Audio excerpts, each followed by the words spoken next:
faith, firearms, freedom. This is Armed Lutheran Radio.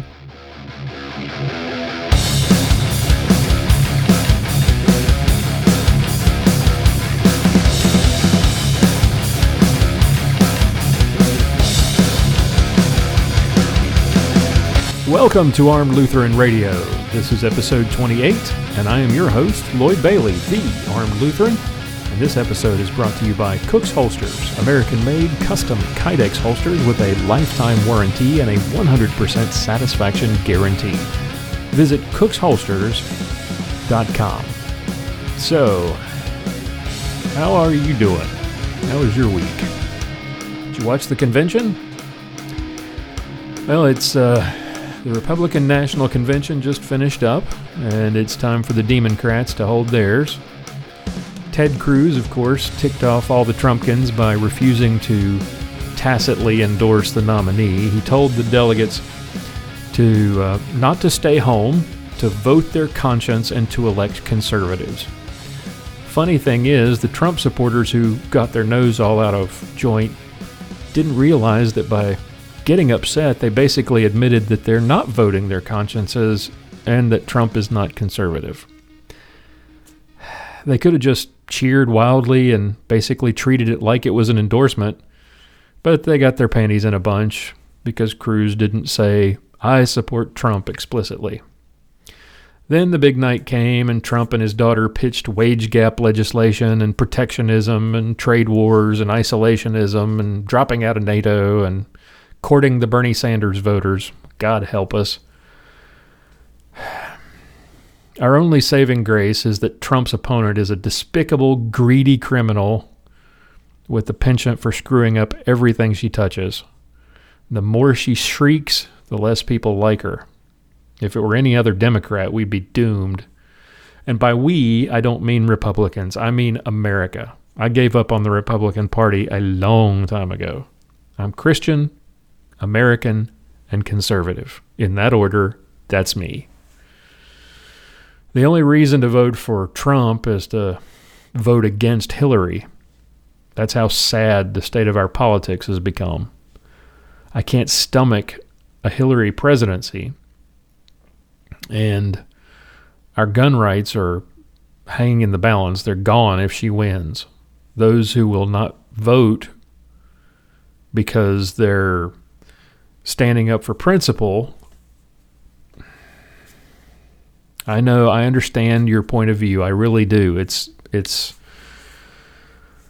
is a hard thing. I'm not suggesting you discard your principles and support Trump. I'm not supporting him. I'm not sending him money. I stopped funding the RNC a long time ago. What I'm doing is I'm planning to vote against Hillary. She believes the individual right to own a gun in your home for self-defense is not a right. She won't say. She was pressed on national television to say whether or not owning a gun was a constitutional right, and she skirted the question twice. She said the Heller decision was wrong and that she'll work to change it with people like Chuck Schumer. Those who want to stay home and wait for 2020 forget that there's no guarantee that Hillary would only serve one 4-year term. By all rights, Obama should never have been reelected. He should have been one and done. And if she remakes the Supreme Court to match her vision, the vision of people like Justice Ginsburg and Sotomayor and Kagan, it doesn't really matter how long she serves. Your gun rights, your First Amendment right to worship, to freedom of conscience, that's all going to be eroded or erased for a generation. And I'm not willing to take that chance. All right, on today's show, we've got some great stuff and a very special guest that I'm really excited to bring to you today. Aaron Israel of Fundamental Defense has tips for new shooters. You won't want to miss that.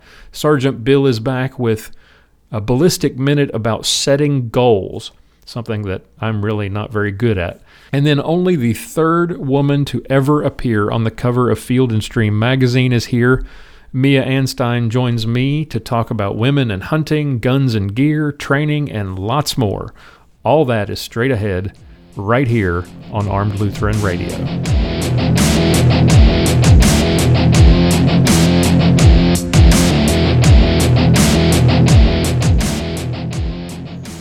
Hi, I'm Corey Cogdell, two-time Olympic shooter and NRA member. It's because of the NRA that I'm able to train and compete at the highest level for my country.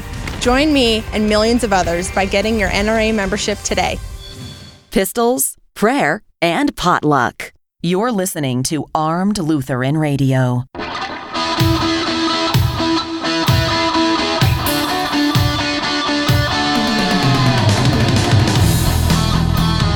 Welcome back to Armed Lutheran Radio. Time now for another Ballistic Minute with Sergeant Bill Silvia. This is your Ballistic Minute with Sergeant Bill. Today's topic's going to be goal setting. You ever see anybody doing a sport and they're just stuck? They never get any better? They need goals. Doesn't matter what the sport is. Shooting, golf, basketball, you name it. I used to play golf a lot, and I would see people that for years and years were always the same player. They never got better at anything. They never got really any worse either. They didn't really practice much. They just played, and they enjoyed it, sort of. But I know as I played, I got better because I practiced and I set goals, and it was more enjoyable. Think about it. Any sport you play, the better you are at it, the more enjoyable it is. Okay, so you need to decide what your level of participation is. How much time do you want to put into this? Do you want to just improve, get a little bit better? Do you want to be one of the really good guys at your club that you shoot with? Or do you want to be as good as you can possibly get? It's a question you got to ask. After you think about that for a little while, you need to decide what you want to improve and what you want to achieve. Really think about that, and when you come up with an answer for those, write them down.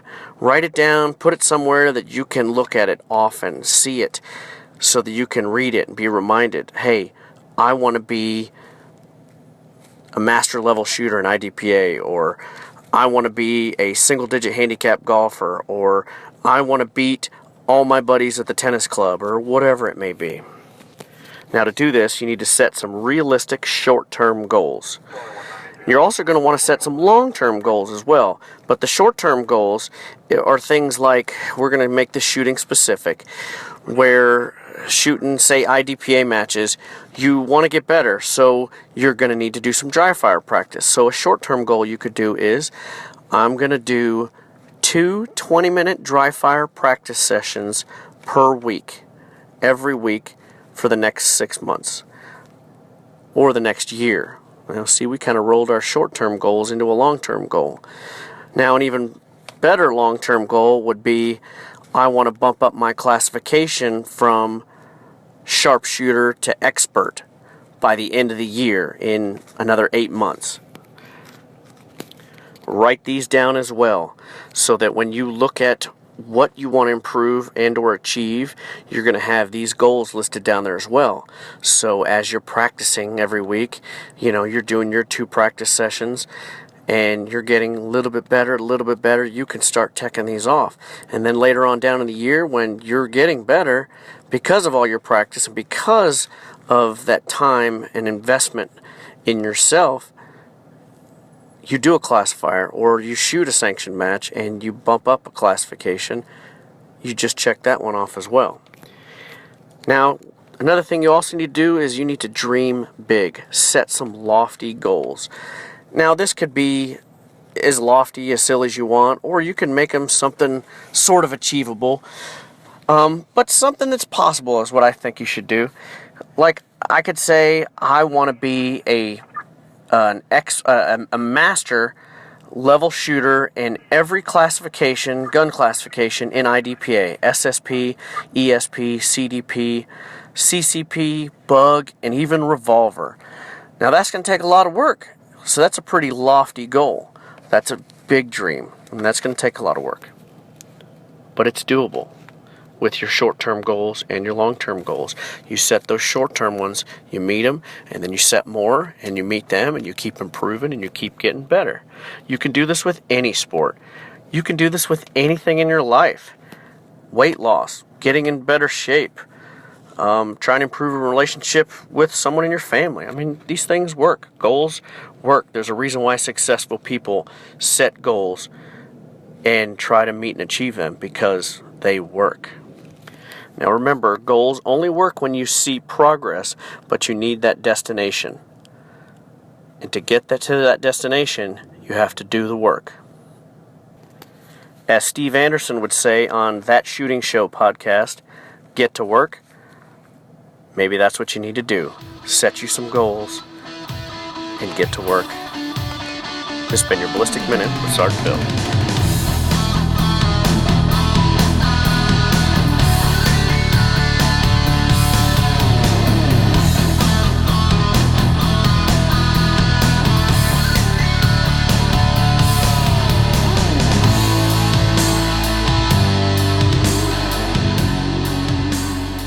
It's the Bill of Rights, not the Bill of Needs. I'm Alan Gottlieb, founder of the Second Amendment Foundation. When someone says we don't need that kind of gun, remind them the Founding Fathers determined what rights our Constitution should protect. There's a world of difference between rights and needs. It is not the function of government to tell us what we need or what we don't. Certainly no one needs an assault rifle or a Saturday Night Special, or for that matter, no one needs a Corvette with a high-capacity horsepower engine capable of speeds to 150 miles per hour. But in the hands of honest, responsible individuals, we have the right of choice. We have the right to read books others don't like. We have the right to listen to any radio program we choose. We have the right to dress the way we want to. We also have the right to own firearms of our choice. So the next time someone tells you, you don't need something, tell them it's the Bill of Rights, not the Bill of Needs. Join the Second Amendment Foundation today so that this message and our Bill of Rights might live. Call 425-454-7012. That's 425-454-7012.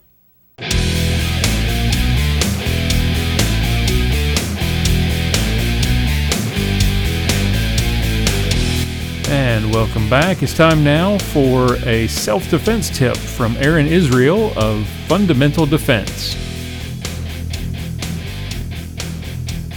Hey folks, this is Aaron Israel of Fundamental Defense here with your personal defense tip of the week. This week I want to talk to you about taking a new shooter to the range and coaching them. As a listener to this podcast, you're probably very likely a gun guy or gun gal to some group of friends or family members.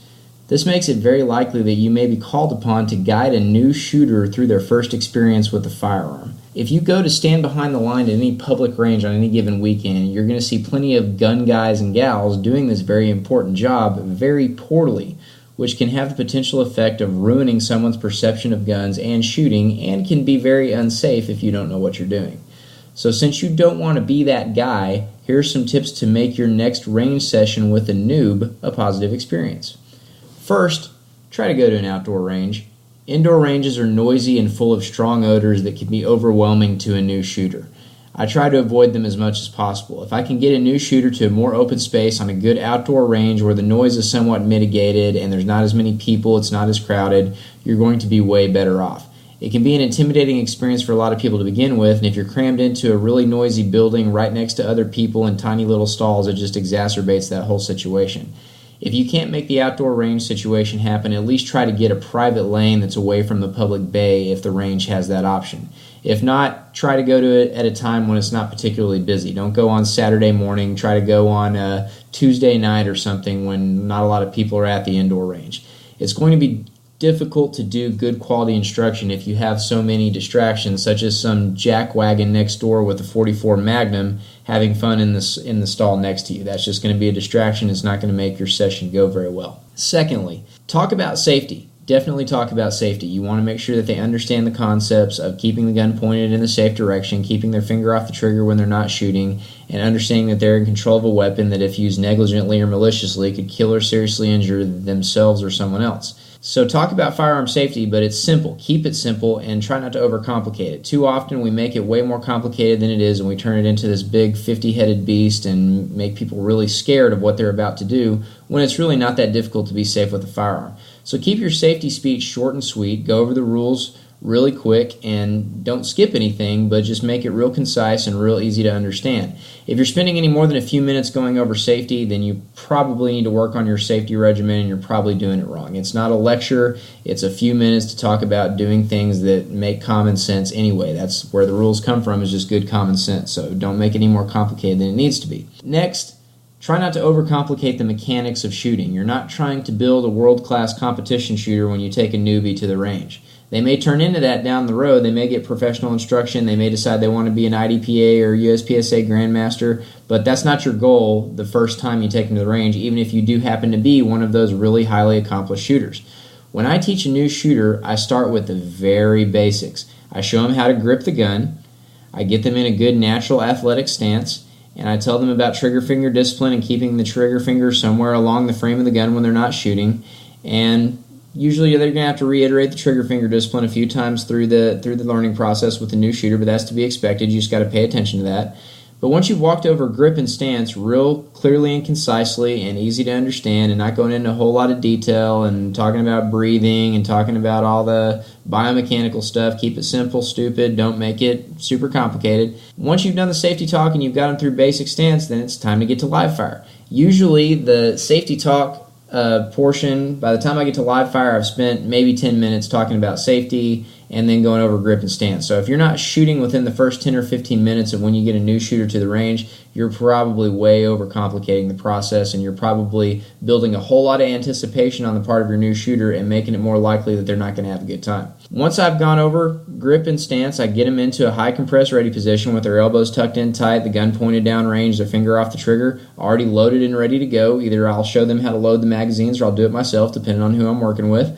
I'll have them drive the gun out to full extension with the gun in parallel with the line of sight, looking at the target, and I'll have them touch and press the trigger.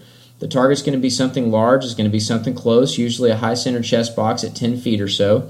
And we'll do this extend, touch, press drill with single shots 2 or 3 times to make sure that they've got those basic mechanics down. They're getting their arms to full extension, the gun's in their line of sight, they're smoothly pressing the trigger. And if they're doing what they're supposed to do and they're getting their hits, then we'll move on to multiple shots. We'll maybe take 2 shots, and then, okay, let's do 3 shots. And we'll do this simple process for a couple magazines, and then if they want to, we can start learning how to take precise shots with sighted fire, shooting at smaller targets, maybe backing the target up a little further, making it a little more difficult. Depends on where they want to take it at that point. That's when you start to integrate other aspects and to make it a little bit more difficult. At no point would I ever take a brand new shooter on their first trip to the range, stand them at 25 yards and ask them to shoot at a bullseye target. That's stupid. Unless you just happen to get lucky, most new shooters are going to fail at that, and failure up front has bad neurological consequences for learning. Well, you want a noob to get the easy wins early, and only increasing the difficulty when you know that they are ready and when they express that they're ready, and you can see based on their mechanics and what they're doing that they're ready to move on. If I have a student missing the target at 10 feet, instead of getting frustrated with them, I'm going to move the target to 5 feet and maybe have them shoot at the bigger piece of the target. Maybe instead of hitting the high center chest, we're just worried about hitting the silhouette. I'm going to make it easier for them. I'm going to show them that they can do it, that it's easy. And once they start getting those hits, I'm maybe start backing it up and making it more difficult at that point, but I'm going to give them those easy wins up front.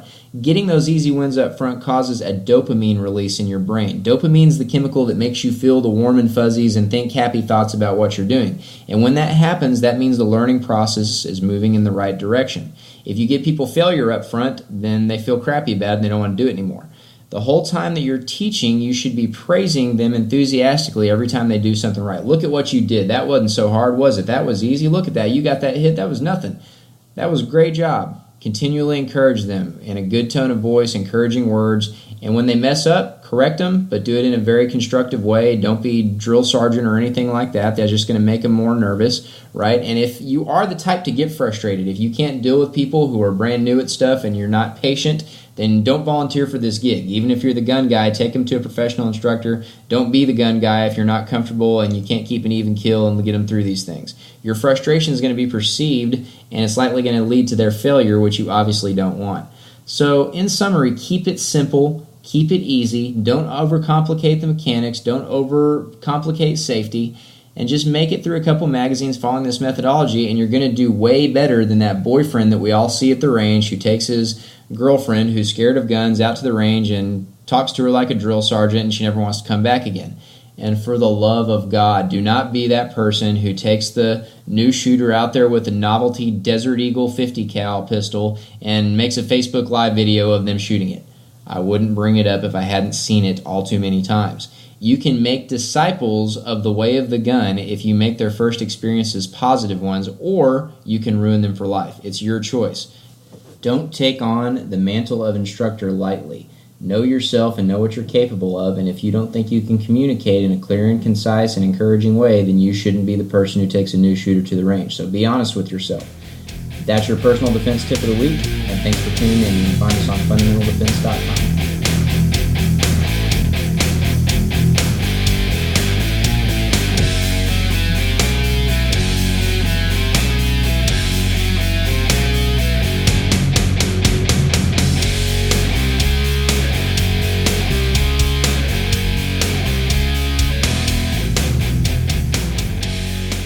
If you carry a gun for personal protection, it's imperative that you get a good holster. When I started out, I had no idea what that meant, and I went through a bunch of really bad holsters. Then I found Cook's Holsters at cooksholsters.com. Cook's Holsters are custom made to fit your specific firearm. Available in lots of colors, including custom printed Kydex. Cook's Holsters are made in the USA and the great state of Georgia and come with a lifetime warranty against defects and a 100% satisfaction guarantee. Visit www.cooksholsters.com and use the promo code ARMEDPODCAST and get a 15% discount off everything in the store. You put a lot of time and money into the firearm you choose to carry for personal protection. Carry it in the best holster. cooksholsters.com. I got the invitation to go on this Armed Lutheran Radio show, though. You know this guy? Have you seen this? There's two things that I would like to say that make me feel safe. Number one, the fact that there is a radio show called the Armed Lutheran Podcast somewhere in the world. That makes me feel safer.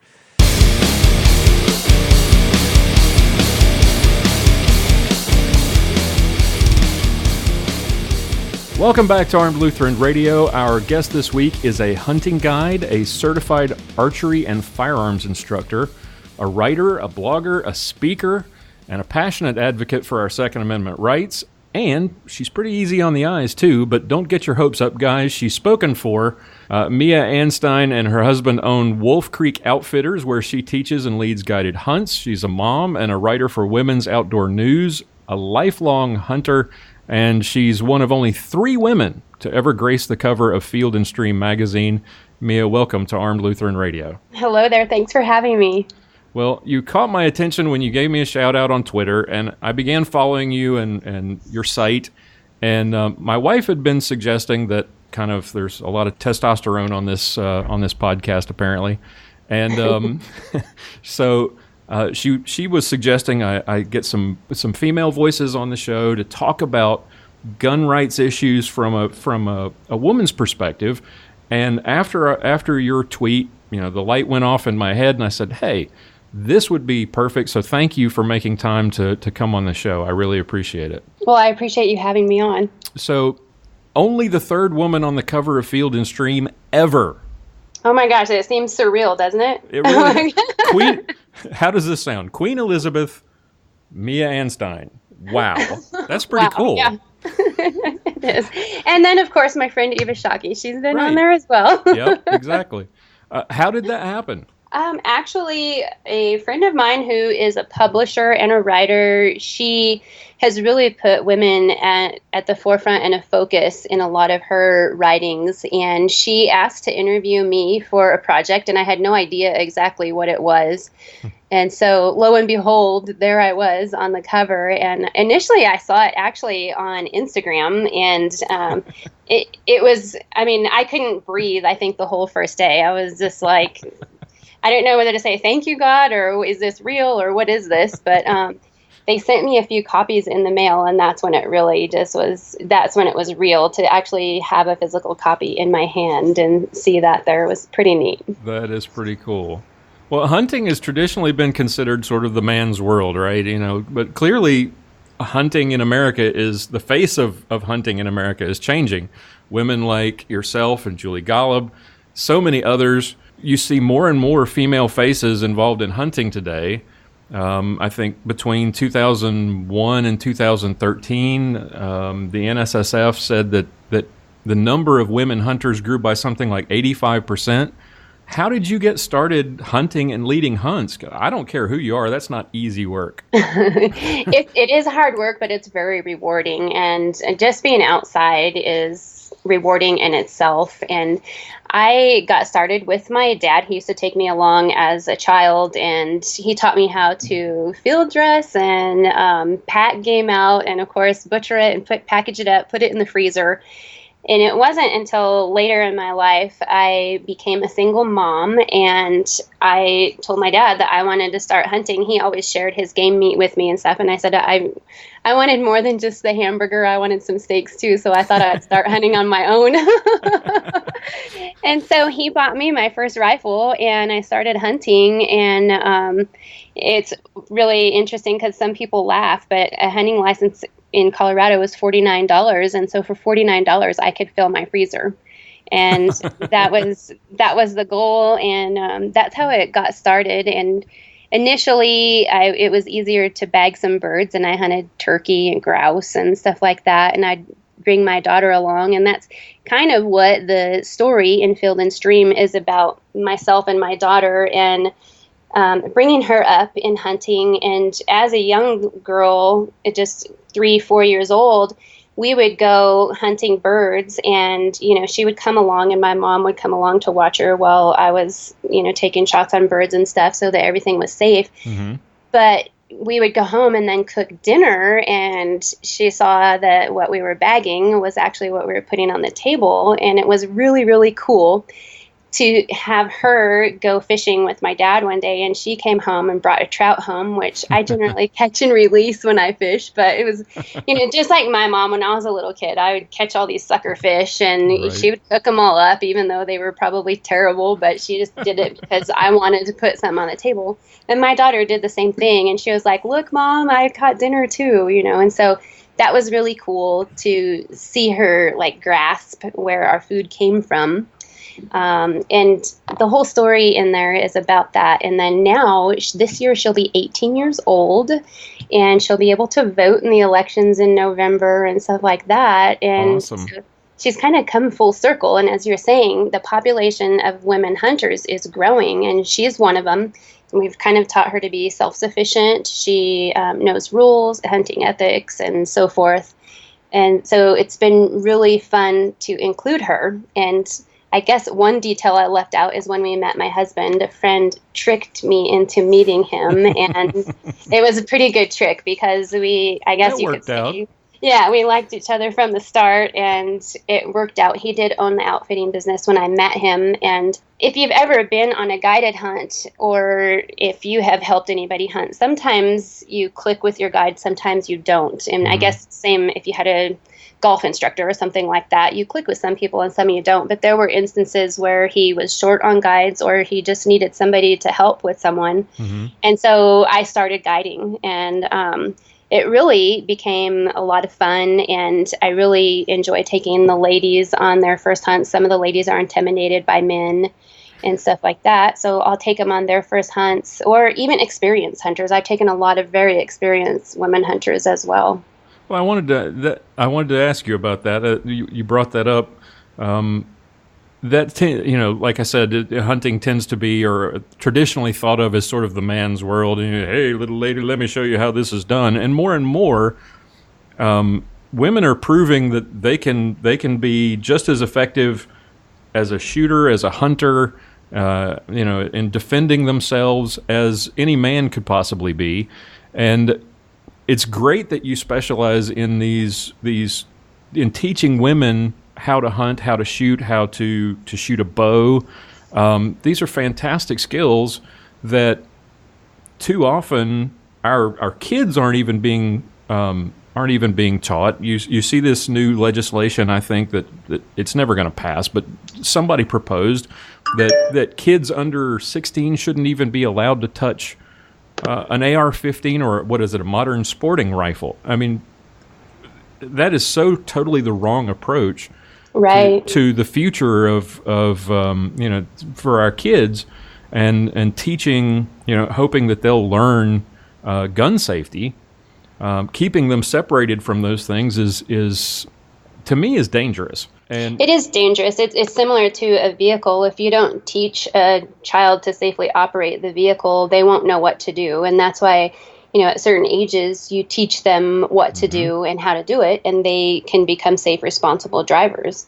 And with firearms, you should do that as well. My dad, I believe the first time I shot a firearm when I was 5 or 6 years old. And my brother was 5 years older than me, but my dad was taking him out to teach him, and he wanted me to know also, this isn't a toy, and this is what it can do, and this is how you safely operate it, and that we weren't to touch them, and but I had a respect for firearms at that young age, and I knew how to operate them. I also we lived in a very rural area, and if somebody came to the property, we knew how to protect ourselves. Right. Yeah, we talk about that in our Clinging to God and Guns segment a lot. A lot of these, there's still very large portions of the country where if you call 911, you're going to be waiting a while before somebody shows up. So it's up to you to be able to defend yourself. Exactly. So I got to ask, what was your first gun? My first gun was a Winchester 270. Ooh. And when your dad was teaching you, what was he teaching you on? Oh, he taught us he had a .22 revolver, and I believe that was a Ruger Bearcat, if I remember correctly. He also had a .30-06 rifle that he taught us to shoot with, and then we had air pistols and, of course, BB guns. So as a child, I guess my first gun was a BB gun. But you'll put your eye out. Yeah.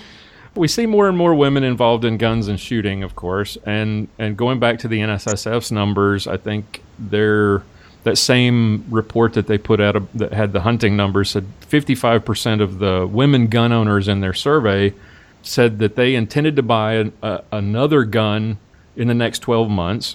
A third were new gun owners, and 70 some odd percent had taken at least one firearm class. Women were spending something like $1,200 a year on guns and accessories.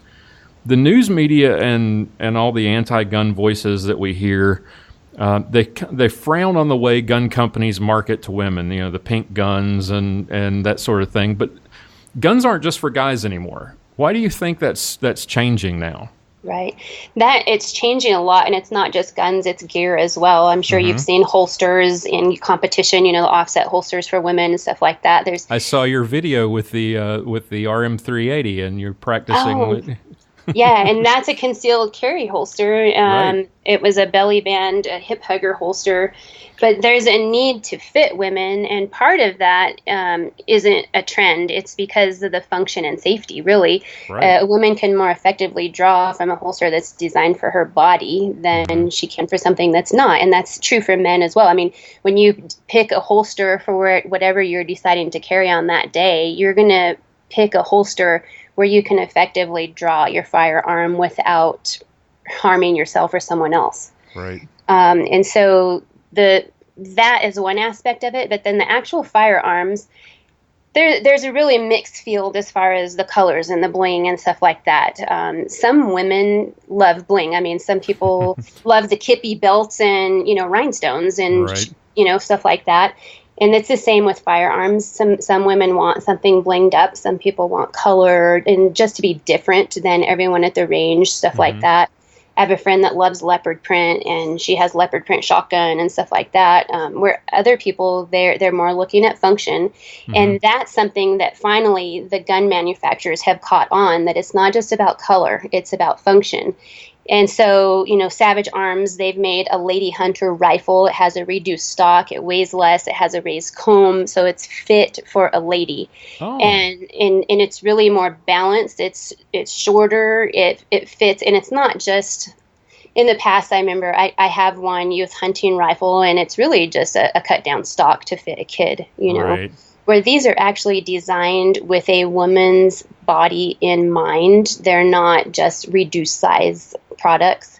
There are shotgun companies, Siren Shotguns. They're making similar things with their shotguns. They're designed with the curves and such for women. So I talked to Thelma and T-Bird. They have the Gunfather show on Outdoor Channel. I interviewed them this year at SHOT Show, and they own a gun store up in Montana. And they told me, you know, if women aren't coming into the industry, it's here and it's now. Right. Women are here, and that's why the gun companies have finally recognized, and they're making stuff for us. They're making stuff that'll fit our hands. They're making stuff that we can carry easier. And it really isn't something to try to catch our attention. It's something to fit a need. Well, and I always thought that was terribly offensive on the part of the media and the anti-gun crowd to suggest that, oh, the gun companies, they throw pink on there and the automatic assumption is if you make it pink, then women are going to buy it. Right. And that's just really, it's just one of their excuses because they're afraid of something they don't understand. Right. And I think they would be a lot better off if they would just stop and ask questions instead of pointing fingers and making accusations. Oh, don't. You expect way too much of journalists. I really do. I'm reading a book right now that gives me a headache, but I'm still reading it. I'm trying to understand other people as well. Oh, gosh. I met a lady I just shot the Iowa State IDPA championship over the weekend, and I met this really nice lady. She won first place SSP novice. She won the gun off the prize table. She'd only just started shooting like 2 years ago. She just bought her first gun a couple of years ago, and she said before she always figured that if she was ever robbed, she would just give the guy what he wanted. Mm-hmm. That's always sort of the standard advice from the anti-gun people is just be passive, give them what they want, and they'll go away. Well, then she read this news story from her local paper about a woman who was killed doing just that. Mm-hmm. She gave the man what he wanted, and he still killed her. Mm-hmm. And she decided then and there she was going to be responsible for her own safety. Do you see that as a common sort of refrain you're hearing from women? It's becoming more and more common. A lot of people are realizing, as you said, living in rural areas and even in the cities, sometimes the police can't get there fast enough. What if you can't get to a phone? Mm-hmm. I know on college campuses, my daughter is getting ready to go to college in the coming years, and we've been looking, and there's a phone over there. Okay, well, what if somebody has her pinned down? What if somebody has her trapped in a corner or something like that? What is she going to do? She can't get to that phone to call for help. Don't take your Colorado State Senator's advice on that one. Right. Yeah, we won't. And so what women are doing is they're empowering themselves. And it's not just with firearms. It's self-defense classes and stuff like that. But even Kim Corbin, she's from our state, and mm-hmm. she has been on the town hall with the president of our country. And she told him, you know, she was attacked. And somebody took more than what they wanted. They raped her, and she is advocating for our Second Amendment rights because she hopes that will never happen to someone else. And it's more than just being robbed. Right, absolutely. I've been trying to get my wife to get her license to carry, and she wants to do it. But every time I ask, all right, so when are you going to take the class? She wants to know, are there any women's only classes? For a lot of women, guns and male instructors and being the lone woman in a class seems to be fairly intimidating. Is that something you hear a lot of? I do hear a lot of that, and I've never experienced that myself, but I do have friends that have that similar feeling. And actually in your area, I don't know if your wife has heard of Diva Wow, but they offer women's shooting clinics, women's fishing. They do a lot of stuff, but it's women only. And it's in the Dallas area. And actually, they have chapters all over the place. But I'm thinking of that one specifically because it's in Texas and near Dallas. So that's something she could look into.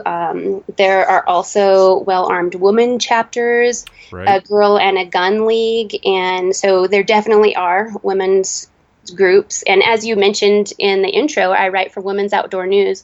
And we do have links and news updates on there for events that people have sent us press releases for that are women's only events. Okay.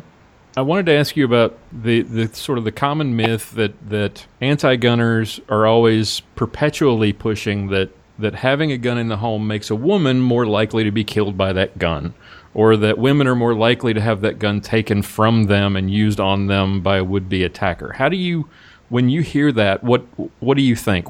How do you respond to those sorts of... That's a tough one to respond to, because I think that's just something that they're trying to incite fear in women who don't know better. And the thing is, like you're just asking about classes, my daughter, she's a youth shooter. She competes in shotgun, she competes in rifle, she competes in archery and muzzleloader, but she was inexperienced. And I say was because I'm going to tell you about a class she took. She was inexperienced in handgun. Right. And she just attended Gun Sight's youth defensive handgun course. I saw that. I tell you what, you talk about somebody who she wasn't, I wouldn't say she wasn't confident, but she is 100% confident now. And I wouldn't say overconfident, but she, because she has a respect for firearms. She's been around them long enough that she knows about firearms. She knows safety. And she's been to a lot of classes, and a lot of coaches have helped her and stuff like that.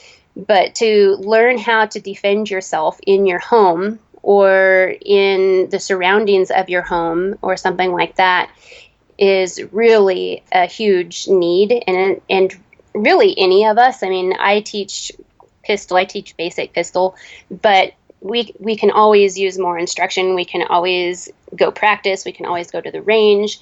And just like you said, you saw me shooting the little 380 from that belly band holster.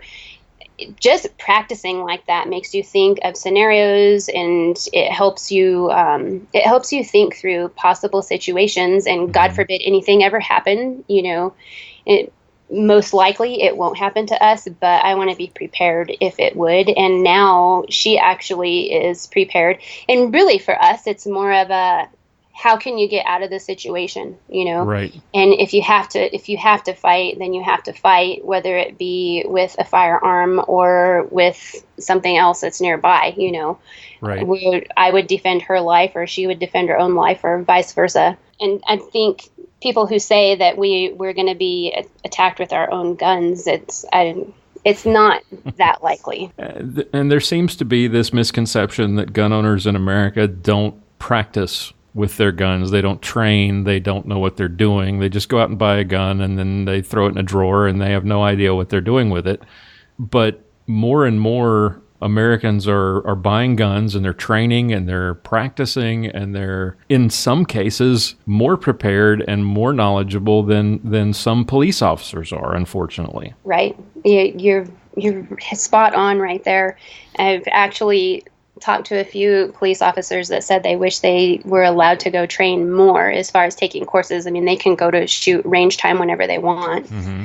Yeah. We talked about that, and I don't know whether you heard this week's podcast, but we talked about that a little bit. And the police officers, there's this myth that they're fantastically well trained in tactical situations and how to deal with these life or death things.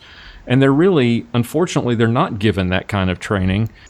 For them to get the kind of training that they truly need to deal with these critical life or death situations, they have to go out and seek it on their own time, on their own dime. All right, so your website is called Mia's Motivation. So what are Mia's motivations? What motivates Mia?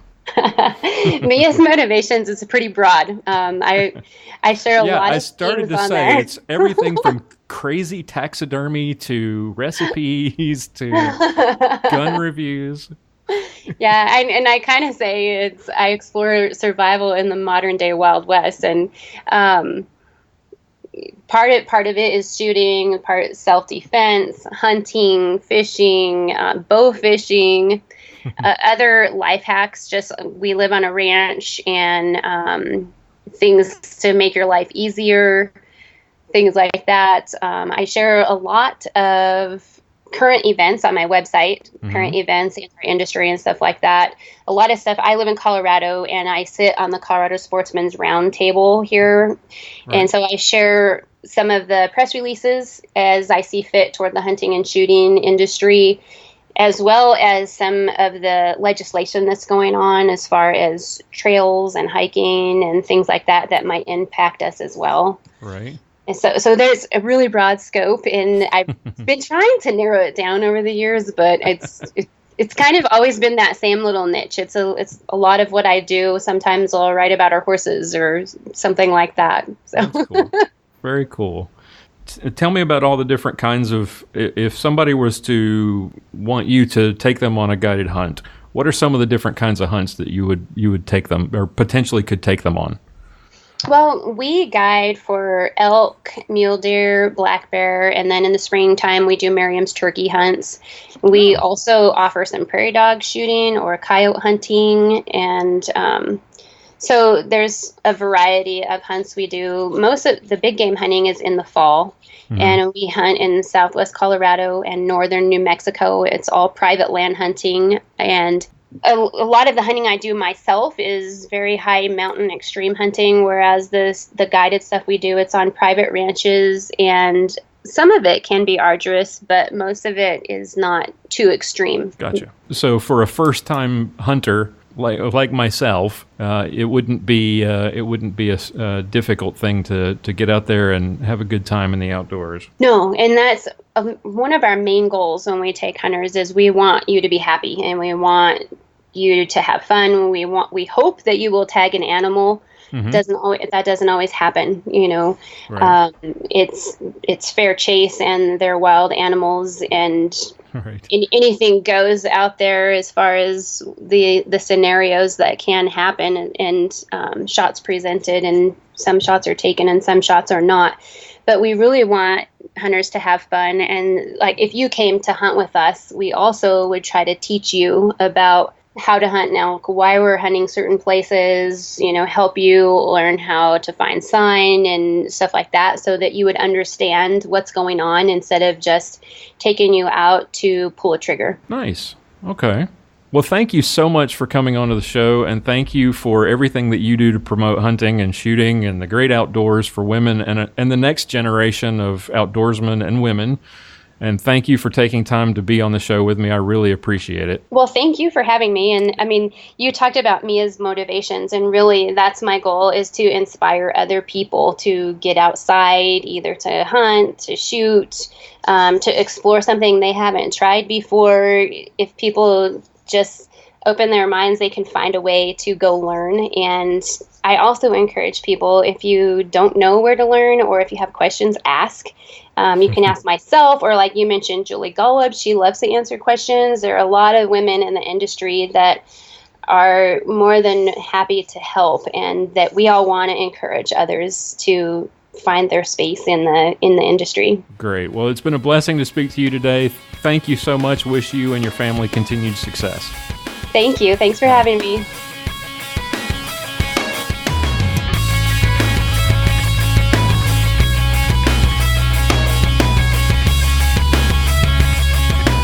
And that's going to wrap it up for another episode of Armed Lutheran Radio. Thank you for listening, downloading, and subscribing. Really appreciate you joining us this week. Thank you to Bill Silvia and Aaron Israel for their contributions, and to our special guest, Mia Anstine, for joining us today.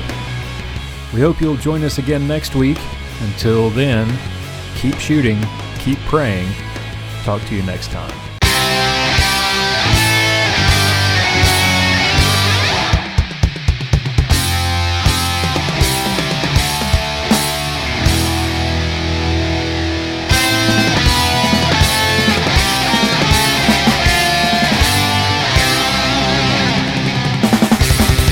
For show notes, be sure to visit our website at www.armedlutheran.com. Be sure to follow us on Twitter @ArmedLutheran and like us on Facebook at www.facebook.com/TheArmedLutheran. You can contact us by email at armedlutheranradio@gmail.com or leave us a voicemail at 855-54-ARMED. Thank you for listening to Armed Lutheran Radio.